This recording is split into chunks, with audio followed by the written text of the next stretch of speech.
Okay, where do we begin? Brian Daboll out as head coach of the New York Giants, fired today as the Giants for the third straight season start 2-8. Now, man, I got to tell you something. I like Daboll. I think he's a good football coach. I really do.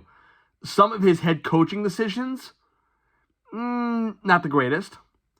But you can't sit there and tell me this year that all the games they've had, the leads in the fourth quarter, it's all Brian Daboll's fault. I don't want to hear it. You can make the case that it's not even Brian Daboll's fault at all. Yes, you are what your record says you are. And since Brian Daboll has taken over the New York Giants, he has a record of 20, 40, and 1. That's not good. It's downright brutal. So I'll meet you there. Yeah, you are what your record is, as Parcells used to say. You are what your record says you are. You're 20 games under 500. That's not good. But my God, what has he had to work with? You can give Vince Lombardi this team, Tom Landry, and they still won't be able to win with this team. And who does that fall on? The general manager. But Sean, he is going to stay. Not only is the general manager going to stay, what we heard today was not only is the general manager going to stay, he's the guy that's going to pick the next head coach.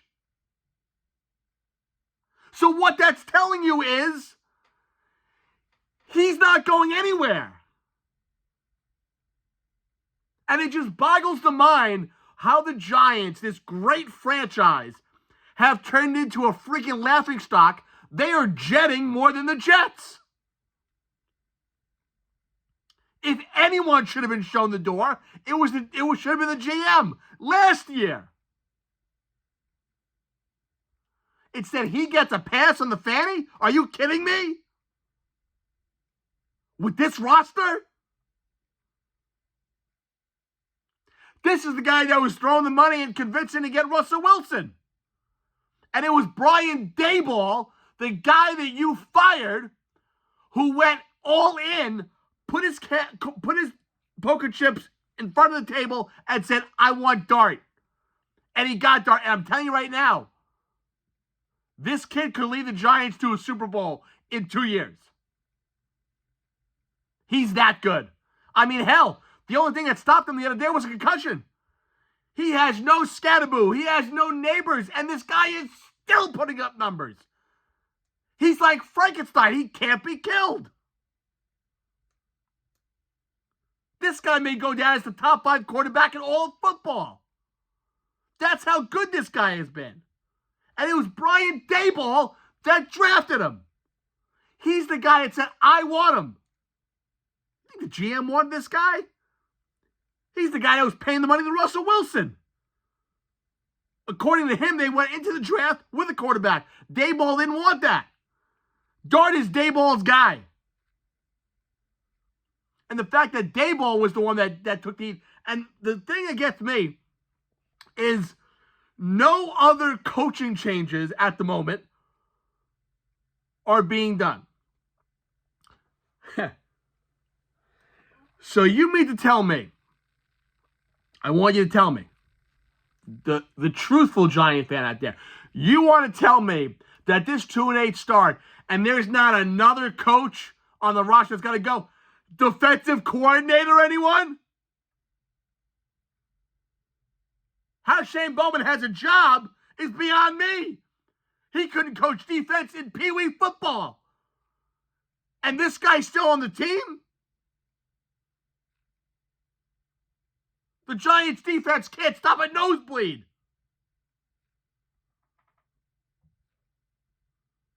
The Giants football team can't stop my dog. My dog is dead. And how is this defensive coordinator still employed? But you just fired the head coach, who is an offensive mind, and is the guy that drafted Dart. And don't give me, oh, well, the GM drafts. No, this GM wanted nothing to do with him. Let's be real here. If you know football, you know. Schoen is a moron who should be shown the door. And if you were going to fire Daboll today, this is what should have happened. Mara should have put on his big boy pants and just blew it all up at that point. He should have said, the defensive coordinator, the head coach, the GM are all gone. I've had it. But he fires the head coach, and then for the last 7 games we'll have Mike Kafka. It's the same thing. You're getting the same thing. Only Kafka has less facial hair and a little bit less of a stomach. Other than that, it's the same thing. You've gotten a more jacked up version of Brian Daboll. So my thing is, why fire him then? If you're going to let the GM finish out the year, if you're going to let the defensive coordinator finish out the year, you got to let the head coach finish out the year. There is no way. There is nothing. You can draw it up 1,000 times on a piece of paper.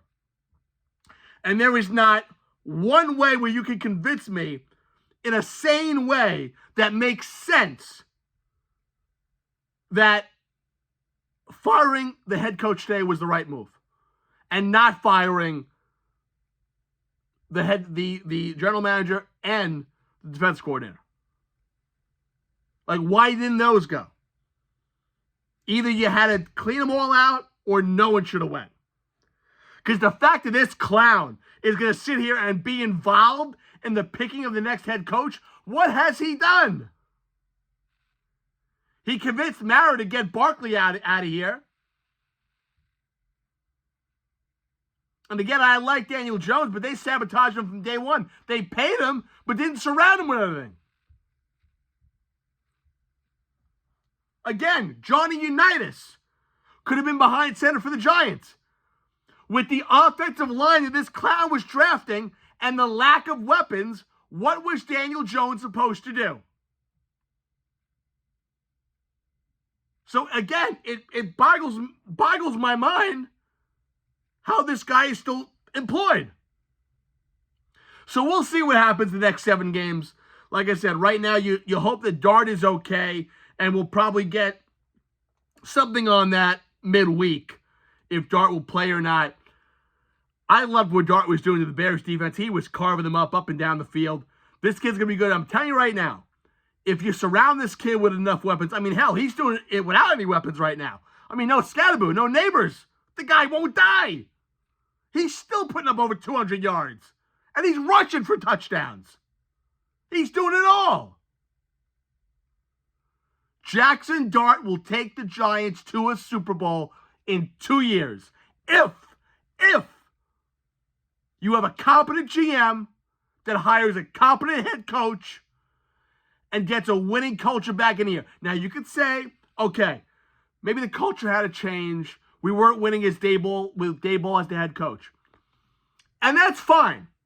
That's fine. I'm going to sit there and I'm going to die on the hill and I'm going to say I still think that Daboll should have got another year only because I think he's someone that can develop Dart even better.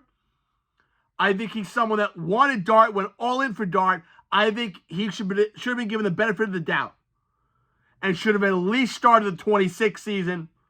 And I would have gave him 6 games. And you know what? Those 6 games, if you're 2-4, you know what? You're out. Have somebody at the ready, get a hot coordinator in, and then he's gone. That's how I would have handled it. But okay, you can make the case. All right, you know what? I'm going to fire Daboll to get the culture going. You know what? 2-8, you've started 2-8 the last 3 years. Okay. But then don't stop at the head coach. Fire everybody else. Defensive coordinator should have been gone. GM should have been gone. And how they handled the Daboll firing today was awful. And it's another reason, and it's another example of the ineptitude of the New York Giants, of just John Mara, who has done absolutely nothing since taking full control of his team. I mean, this guy is lost. He walks around like he's a tough guy, and he thinks he knows ball. This guy knows nothing. He couldn't manage a CVS. He's not Woody Johnson bad. But, oh, boy, give him 5 more years and he's going to get there. Because I'm telling you right now, I don't even think Woody would have done this. With the ineptitude that we've seen from the general manager. And if you're going to sit there and go, oh, well, the GM drafted these guys. Bullshit, the GM drafted these guys. That was Daboll all the way. This clown did nothing. And he's going to reap the rewards of it? BS. BS. It's bull. How about drafting someone that can help the offensive line? How about drafting a quarterback? How about drafting something? I don't know. I just don't know. Like I said, Daboll out with the Giants. Kafka takes over the next 7 games. And let's see what a top 5 pick